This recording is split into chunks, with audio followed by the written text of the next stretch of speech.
You're standing in a crowded subway car, bodies pressed close, faces everywhere, and yet you feel completely alone. Strange, isn't it? You are surrounded by more humans right now than your ancestors saw in an entire lifetime. But the real answer to why you feel invisible is far stranger than simple shyness or modern alienation. Your brain wasn't built for this, not even close. For nearly all of human history, you knew everyone around you. Every face had a name, every name had a story. Crowds, as you experience them today, did not exist for most of the time your species has walked the earth.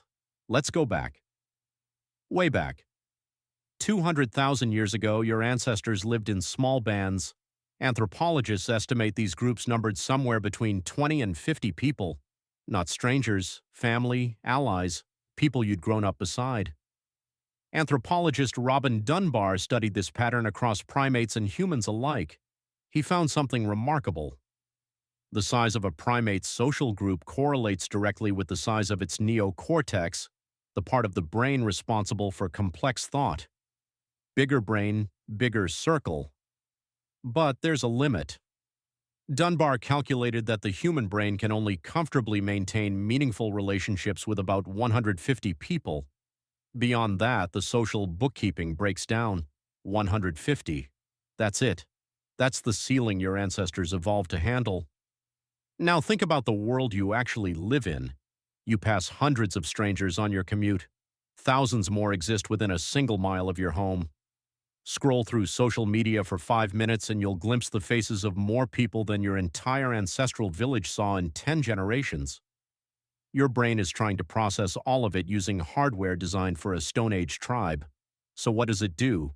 It shuts down, not out of malice, out of necessity. This shutdown has a name. Psychologists call it de-individuation. It was first studied formally by social psychologist Leon Festinger in the 1950s, and later expanded by researchers like Philip Zimbardo. De-individuation describes what happens to your sense of self when you're submerged in a crowd.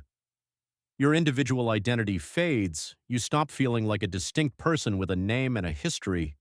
You start feeling like a fragment of something larger and faceless. Here's the unsettling part. This isn't a flaw in your brain, it's a feature.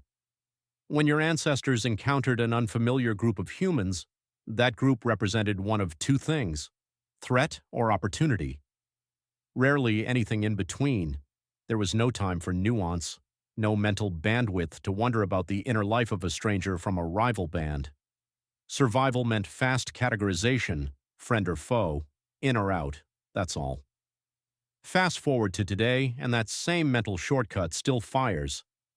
When you're in a crowd of strangers, your brain doesn't see 100 individual humans with rich inner worlds. It sees a single, undifferentiated mass, a blur.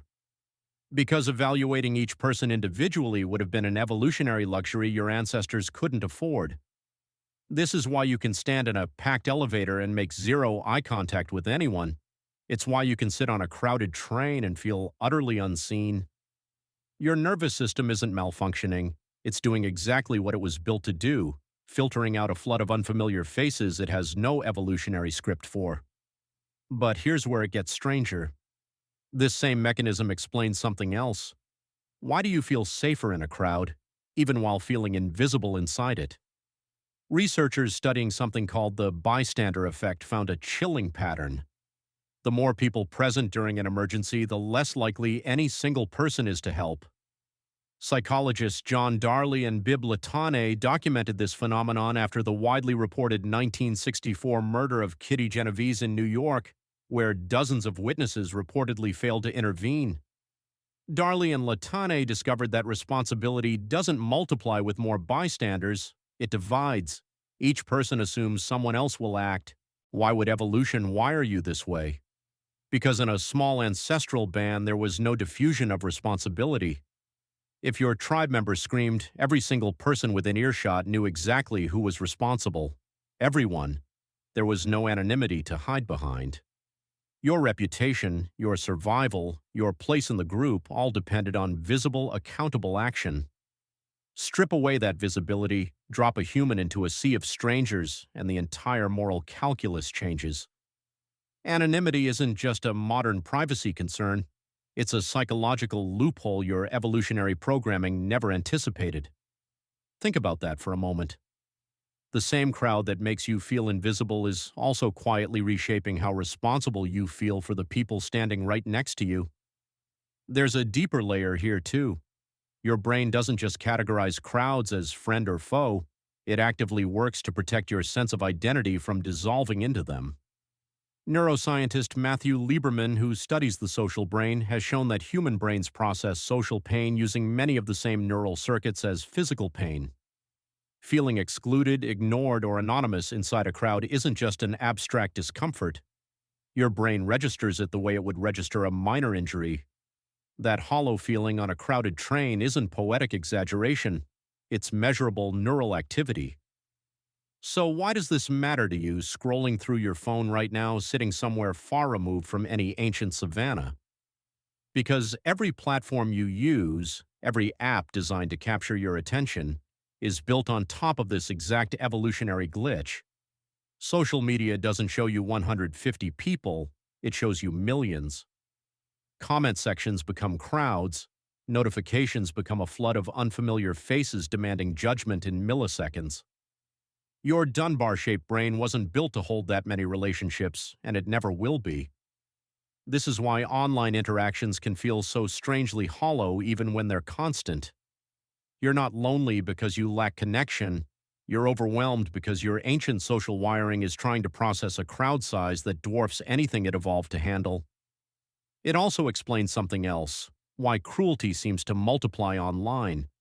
Strip away faces, strip away accountability, and you've recreated the exact anonymous crowd conditions that diffuse responsibility. The comment section is, in a very real sense, the digital subway car. Bodies pressed close, no names, no eyes meeting.